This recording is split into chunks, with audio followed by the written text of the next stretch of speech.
Hello traders, स्वागत है आप सभी का लर्न इफ नो ट्रेडिंग के यूट्यूब चैनल पर। और आज के वीडियो में हम देखने वाले हैं जो मैंने ट्रेड लिया हुआ है, जैसे रिलायंस में, बजाज फाइनेंस में, बैंक निफ्टी में, वो ट्रेड्स मैंने कैसे लिया हुआ है। उसके पहले मैं बोलना चाहूँगा कि अगर अभी तक आपने चैनल को सब्सक्राइब नहीं किया है तो कर लीजिए। इस तरह की वीडियोस मैं और भी लाते रहता हूँ आप लोगों के लिए। और जो भी हमारे लाइव सेशंस होते हैं, जो कि आपको यहाँ पर सारे दिख रहे होंगे, ये बहुत ही क्रूशल होते हैं। इसमें बहुत सारी नॉलेज जो आप ट्रेडिंग में आपको मदद कर सकती है, वो सारी चीज़ें मैं यहाँ पर शेयर करता हूँ।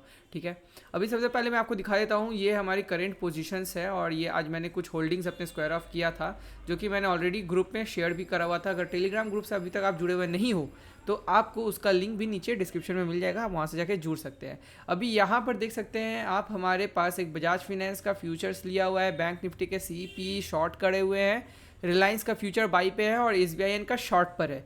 ठीक है, तो आज हम डिस्कस करेंगे रिलायंस, बैंक निफ्टी और बजाज फाइनेंस के ट्रेड्स को कि किस तरीके से लिया है, और एसबीआईएन की भी हम डिस्कस कर लेंगे, ये सारे ट्रेड्स की कैसे करके हमने एंट्री लिया था। एग्जिट अभी तक हमने नहीं किया है, और इस पोजीशन को अब आप बिल्ड करने की कोशिश मत करिएगा, क्योंकि ये सब पहले के पोजीशंस लिए हुए हैं।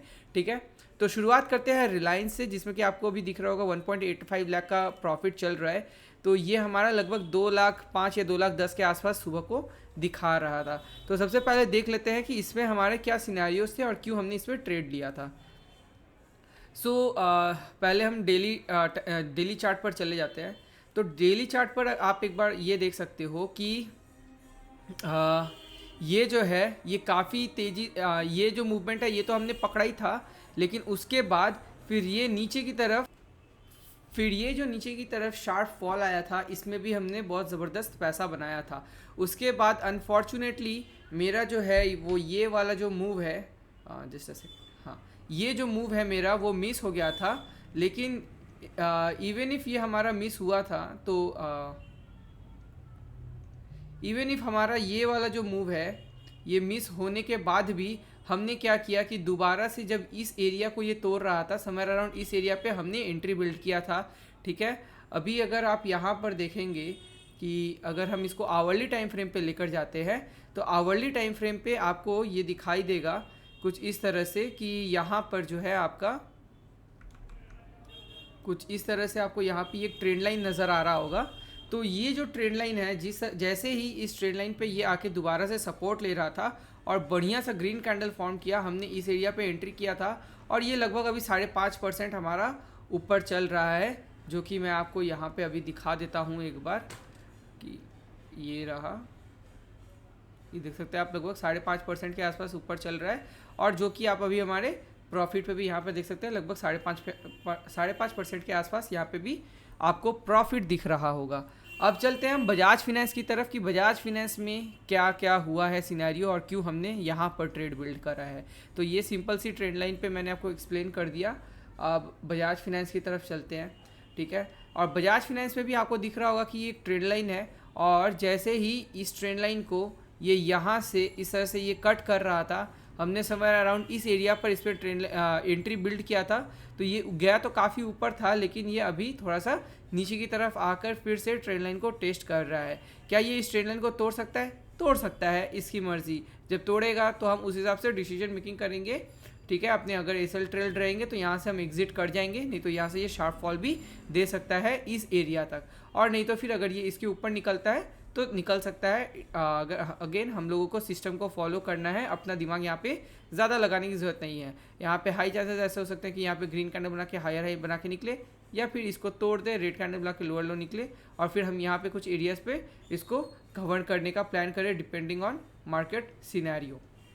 ठीक है, अभी ये हो गया बजाज फाइनेंस का। यहाँ पे भी आप देख सकते हैं कि लगभग हम लोगों को यहाँ पे देख सकते हैं 2 से 2.5% के आसपास का आपको प्रॉफिट दिख रहा होगा। और यहाँ पे आप बजाज फाइनेंस से देख सकते हैं 2 से 2.5% के आसपास का ही है प्रॉफिट। अभी हम लोग देखते हैं बैंक निफ्टी का क्या सिनेरियो था और क्यों हमने यहाँ पे ऑप्शन सेल करा हुआ है। सीईपी बोथ साइड में सेल करा हुआ है, वो भी 1000 पॉइंट के गैप पे, और वो किस तरह से किया है, और दोनों में अभी हम लोगों को प्रॉफिट दिख रहा है। तो ये क्यों दिख रहा है, एक बार मैं आप लोग के लिए और एक बार रिफ्रेश कर देता हूँ। ठीक है, तो ये क्यों दिख रहा है वो हम लोग देख लेते हैं सबसे पहले। बैंक निफ्टी की तरफ अगर चलते हैं, अभी आप लोगों को अगर आप लोगों ने हमारा प्रीवियस क्लास करा हुआ है तो आप लोगों ने देखा होगा, डेली में मैं बार बार बता रहा था कि ये जो एरिया है, ठीक है, ये जो एरिया है यहाँ पर आपका एक बहुत ही स्ट्रॉन्ग सा जोन है, ठीक है। तो जैसे ही वो शॉर्टर टाइम फ्रेम पे हमारा उस जोन को उसने तोड़ दिया, ठीक है, जो कि समवेयर अराउंड ये लेवल है। तो जैसे ही इस लेवल पे इसने ये तोड़ा, हमने क्या किया, आपका 35,000 जो है इसको हमने शॉर्ट कर दिया था, जो कि आप देख सकते हैं 35,000 का पी को, हाँ, सो 35,000 का जो पीई है हमने इसको शॉर्ट कर दिया था। और फिर जैसे ही ये नेक्स्ट डे ऊपर जाने लगा, अभी हमको एक चीज़ नज़र आ रहा था, क्योंकि मार्केट इतने दिन से डाउन ट्रेंड में था, राइट। ये आपको दिख रहा होगा कि मार्केट इतने टाइम से, ये काफ़ी अच्छे खासे टाइम से डाउन ट्रेंड में चल रहा था, ठीक है। तो जब भी ये उल्टा रिवर्स करने जाएगा ना, तो ये बार बार रेजिस्टेंसेस हिट करेगा। कौन से? ये वाले, ये वाले, ये वाले, ठीक है। फिर यहाँ पे ये जो गैप है, this will also act as a resistance, ठीक है। तो ये सभी को जो है ना वो हिट करते हुए चलेगा। और यहाँ पर इंपॉर्टेंट ये भी हो जाता है कि आप देखते रहे कि कौन सा लेवल है। तो मुझे दिख रहा था कि 36,000 जो है यहाँ पे वो एक रेजिस्टेंस ले सकता है, क्योंकि यहाँ से काफ़ी बार पहले वो सपोर्ट भी लिया है। तो अब की ये यहाँ से आके हिट भी कर सकता है। तो जैसे ही 36,000 पे आके इसने रेड कैंडल बनाना शुरू करा, हमने वहीं पर जाकर 36,000 का सीई को शॉर्ट कर दिया था, जो कि आपको यहाँ पर दिख रहा होगा। 36,000 का सी को शॉर्ट कर दिया अभी। और अगर आप देखोगे तो ये 16 जून का है, ठीक है, यानी कि ये करंट एक्सपायरी का नहीं है, इस वीकली एक्सपायरी का नहीं है, उसके बाद वाले एक्सपायरी का है। सो दैट हमको जो है प्रीमियम थोड़ा सा हायर साइड में मिल सके, ठीक है। सो दैट हमको थोड़ा सा ज़्यादा प्रीमियम मिल सके। लेकिन 36 और 35 के बीच में जो हमने ये शॉर्ट मारा हुआ है, ये थोड़ा सा डेंजरस है, ठीक है। क्या इसके बीच में वो 16 तारीख तक रुक जाएगा? नहीं पता, ना आपको पता है ना मुझे पता है। ये मैंने बस देखा कि अभी जो है ये अगर आप लोगों ने कल की एक्सपायरी जो थी उसको भी ट्रेड करा है, तो आप लोगों ने अगर OI बिल्डअप चेक करा था, ठीक है, तो OI बिल्डअप जो है सबसे ज़्यादा था 36,000 पे, ठीक है, और लोअर साइड में 35,000 पे सबसे ज़्यादा था, ठीक है। तो this is also the very important reason. आज सुबह को उठते ही जो मैंने देखा था, मार्केट खुलते ही ये 36,000 जो 500 वाला एरिया है, उस एरिया में सबसे ज़्यादा OI बिल्डअप हो रहा था, ठीक है। लगभग इस एरिया में सबसे ज़्यादा OI बिल्डअप हो रहा था। लेकिन जैसे ही दोबारा से यहाँ पे गैप अप खुला था और ये रेड कैंडल बना था, ये रेड कैंडल बनते बनते में OI बिल्डअप 36,000 में फिर से बहुत ही तेज बढ़ने लग गया। तो इससे मुझे क्लियर कट सिग्नल मिल गया कि मार्केट यहाँ पर थोड़ा सा हॉल्ट कर सकता है। तीसरी और एक रीज़न है, आप लोग एक चीज़ देखने की कोशिश करो कि ये तो एक बहुत ही क्रूशल सा रेजिस्टेंस हो रहा था जिसको कि इसने तोड़ दिया था। लेकिन जैसा कि मैंने बोला कि ये जो पुराना जो रेजिस्टेंस एरियाज़ है, ये और जो राउंड नंबर्स है, वो स्पेशली जो क्रूशल राउंड नंबर्स पे जो हिट करेगा, वो बहुत जगह वहाँ पे जाके रेजिस्टेंस हिट कर सकता है। तो ये एक बार में तोड़ते हुए नहीं जा पाएगा, इसको रेजिस्टेंस लगेगा। अभी क्या रेजिस्टेंस दिखे या ना दिखे, हम क्या पहले से शॉर्ट मार देते हैं? नहीं, पहले रेड कैंडल कुछ बनने देते हैं।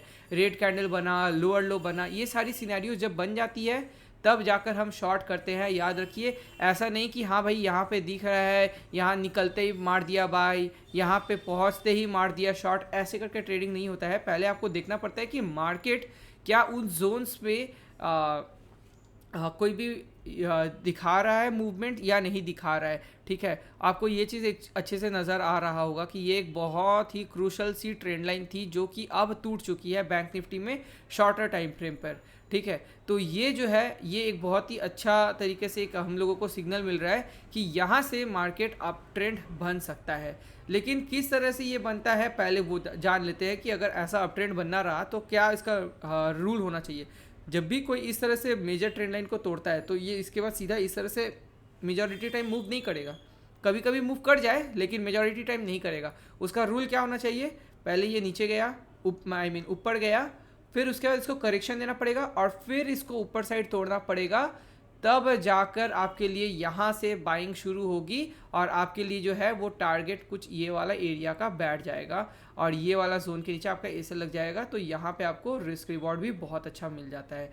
तो ये होता है आइडियल सिनेरियोज जहाँ पे कि आपको ये चीज़ों को आपको डालना चाहिए, ठीक है। अभी यहाँ पे ये और क्या कर सकता है, चलिए वो देख लेते हैं। कि मान लेते हैं कि अगर ये ऊपर जा रहा है और ये देखिए अभी लोअर लो दोबारा से बनाना शुरू कर रहा है और इस एरिया को भी इसने लगभग से तोड़ ही दिया है, ठीक है। ये जो लो है इसको इसने तोड़ दिया है, इसके नीचे दो सस्टेन नहीं कर पाया है, लेकिन अगर कर जाता है तो ये यहाँ से जाके फिर टाइम स्पेंड करना शुरू कर सकता है।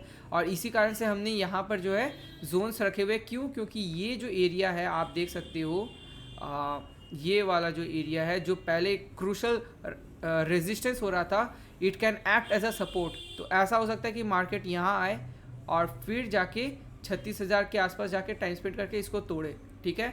तो तब जाकर आप लोग यहाँ से जो है फ्रेश पी को शॉर्ट या फिर सीई बाई या फ्यूचर्स निफ्टी बैंक में अपसाइड में बाई करना शुरू कर सकते हैं। तो ये है बैंक निफ्टी में कि क्यों हम लोगों ने यहाँ पर बैंक निफ्टी में ओवरऑल इस तरह से ट्रेड बैठाया हुआ है। और लास्ट है हमारा SBIN, जो जिसमें कि अभी बहुत छोटा ही हमारा प्रॉफिट चल रहा है, और वो दिखा देते हैं क्या रीज़न है। तो यहाँ पर आप देख सकते हो कि एक तो है ये डाउन ट्रेंड में, ठीक है, जैसे कि आप देख रहे हो बार बार ये नीचे की तरफ आए जा रहा है, ठीक है।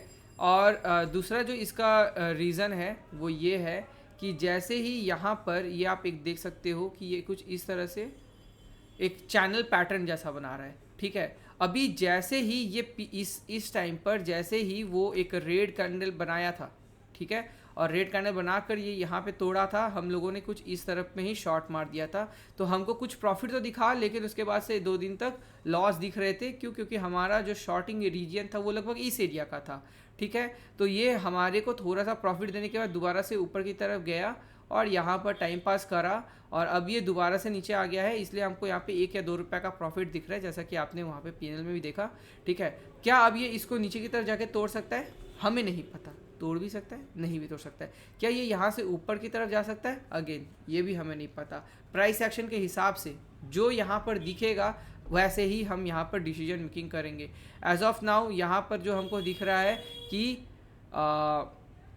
यहाँ पर हायर हाई हायर लो का पैटर्न तो बनता हुआ नज़र आ रहा है, लेकिन जो करेक्शन है वो बहुत डैमेज कर रहा है, ठीक है। तो ये हो सकता है कि यहाँ से दोबारा ऊपर जाए और ये अपसाइड में तोड़ दे, ऐसा डेफिनेटली पॉसिबल है, ठीक है। अगर तोड़ेगा तो हमारा शायद से एसएल यहाँ रहेगा, तब तो यहाँ पर जब एसएल रहेगा हम यहाँ पर एग्जिट कर जाएंगे, ठीक है। और दोबारा से जब इस एरिया को तोड़ेगा तो हम बाइंग के लिए तैयार हो जाएंगे। और अगेन जब भी बाई करने के बाद भी इसके लिए पहला रेजिस्टेंस जो है वो अगेन देखिए ये जो 500 वाला लेवल है ये इसके लिए बहुत इंपॉर्टेंट हो जाएगा, और उसके बाद फिर ये जो एरिया है 520 के आसपास का, ये एरिया भी इसके लिए बहुत ही क्रूशल हो जाएगा, क्योंकि ये आपके एक तो है ये आपका लेवल आता है राउंड नंबर, और दूसरा जो है यहाँ तक ये हाई लगाया था, ठीक है। इसके अलावा इसको छोटे छोटे रेजिस्टेंसेस मिल सकते हैं, लेकिन ये 2 एरिया आपके लिए क्रूशल हो जाते हैं। तो उम्मीद करता हूँ दोस्तों आप लोगों को ये वीडियो पसंद आया है, यहाँ से आपको कुछ सीखने को मिला है कि किस तरह से हम लोगों ने ये सारे ट्रेड लिए हैं, जो मैंने लिया था एक्जैक्टली आप लोग को यहाँ पे एक्सप्लेन कर दिया है। अगर आपको वीडियो पसंद आया है तो आप चैनल को सब्सक्राइब कर सकते हैं, वीडियो को लाइक भी कर सकते हैं, शेयर कर सकते हैं, और हमारा स्विंग ट्रेडिंग का वेबिनार जो है बहुत जल्द आ रहा है। नेक्स्ट बैच है शनिवार को, और उसके बाद वाला बैच जो है शायद से नेक्स्ट सैटरडे है। तो अगर आप रजिस्टर करना चाहते हैं तो उसकी भी लिंक नीचे आपको मिल जाएगी, आप जाके वहाँ से रजिस्टर कर सकते हैं। इस वीडियो में इतना ही दोस्तों, हम मिलेंगे आपसे अगली वीडियो में, तब तक के लिए बाय बाय।